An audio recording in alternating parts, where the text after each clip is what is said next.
यह कहानी है उस वीर की जिसने बिना किसी राज्य, बिना किसी सिंहासन और बिना किसी स्थायी सेना के वर्षों तक अंग्रेज साम्राज्य को चुनौती दी। यह कहानी है छापामार युद्ध के महान सेनानायक 1857 के स्वतंत्रता संग्राम के अमर योद्धा तात्या टोपे की। तात्या टोपे का वास्तविक नाम रामचंद्र पांडुरंग येवलकर था। उनका जन्म 16 फरवरी 1814 को महाराष्ट्र के नासिक जिले के येवला गांव में हुआ। उनके पिता पांडुरंग त्र्यंबक भट्ट पेशवा बाजीराव द्वितीय के गृह कर्मचारी थे। माता का नाम रुक्मणीबाई था।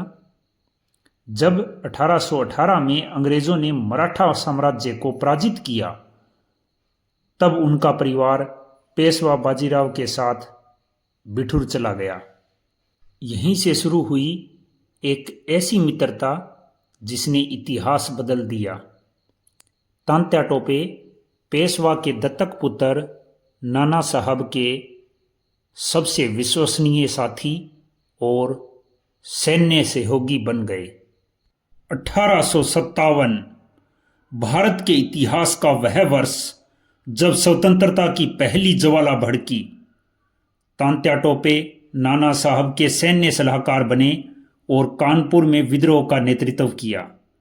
उनके नेतृत्व में 20,000 सैनिकों की सेना ने अंग्रेजों को कड़ी चुनौती दी और कई ब्रिटिश कमांडरों को पराजित किया।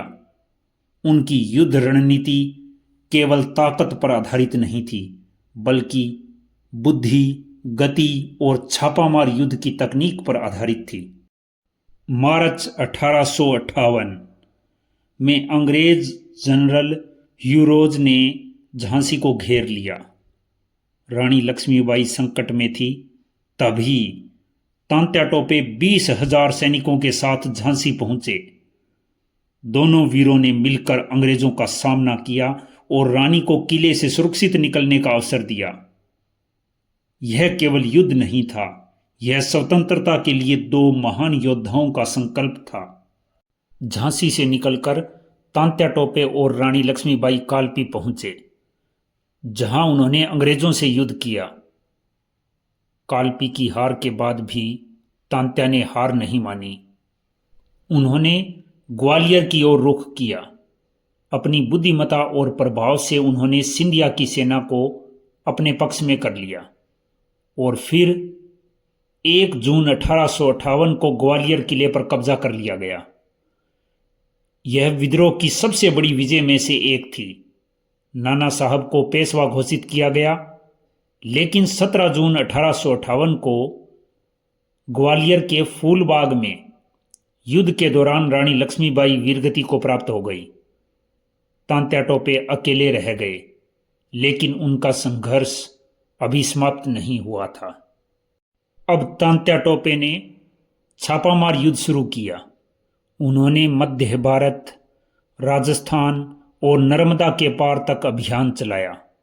उन्होंने टोंक, बूंदी, झालावाड़, बैतूल, कंकरौली और ब्यावर जैसे क्षेत्रों में अंग्रेजों को लगातार चुनौती दी। लगभग 9 महीने तक अंग्रेज सेना उन्हें पकड़ नहीं सकी। तात्या टोपे बिना स्थायी सेना के, बिना राज्य के, केवल अपनी बुद्धिमता और साहस के बल पर अंग्रेजों से लड़ते रहे। लेकिन इतिहास में कई बार वीरों को दुश्मन से नहीं, अपने ही लोगों से हार मिलती है। नरवर के राजा मान सिंह, जो पहले उनके सहयोगी थे, अंग्रेजों के लालच में आ गए। 7-8 अप्रैल 1859 की रात नरवर के पास जंगल में सोते हुए तात्या टोपे को पकड़ लिया गया। उन्हें शिवपुरी ले जाया गया। 15 अप्रैल 1859 को कोर्ट मार्शल हुआ और फिर 18 अप्रैल 1859 शिवपुरी भारत के इस महान सेनानायक को सार्वजनिक रूप से फांसी दे दी गई। लेकिन अंग्रेज केवल उनके शरीर को समाप्त कर सके, उनकी वीरता और प्रेरणा को नहीं। तात्या टोपे ने हमें सिखाया कि स्वतंत्रता केवल सेनाओं से नहीं बल्कि साहस, रणनीति और संकल्प से प्राप्त होती है। वे केवल एक सेनानायक नहीं थे, वे स्वतंत्रता की उस ज्वाला के प्रतीक थे जिसने अंततः भारत को आज़ादी दिलाई। वे पकड़े गए लेकिन झुके नहीं, वे फांसी पर चढ़े लेकिन पराजित नहीं हुए। तात्या टोपे भारत के अमर सेना नायक।